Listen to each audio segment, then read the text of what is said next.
is it worth drafting a quarterback early? Because the one side of this argument is yes, because if you had Jalen Hurts or Josh Allen, clearly that was worth it. The other side of this argument is if you drafted Joe Burrow or Patrick Mahomes, is that a bust pick? Maybe it's not a bust, but does it make you reconsider going back to the old school style, which is what we did just 1 or 2 seasons ago, where we waited on a quarterback. We waited and took a Jared Goff, a Brock Purdy, a Dak Prescott, a Kirk Cousins, who also got injured, but all of those players are top.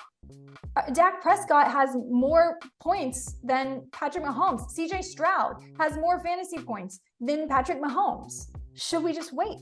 The funniest thing about this is, in a dark way, is like this league purely protects the quarterbacks. Like every call, like roughing the passer, the body weight rules, the hitting the quarterbacks too low, hitting the quarterbacks too high, hands to the face. Like you cannot do any of that. And we're in a league like now where the flags are at an all-time high every single game. You know, you hear Al Michaels, complaining about it. And then now we're seeing the most amount of quarterbacks injured. So clearly the NFL's plan to keep the franchise, the face of the franchise clean and off the injury list is not really working. So we're in a new era of fantasy football where you're drafting, like, you're not even like taking a backup quarterback to screw over other teams. You're taking it because your quarterback has a good chance of missing half the season.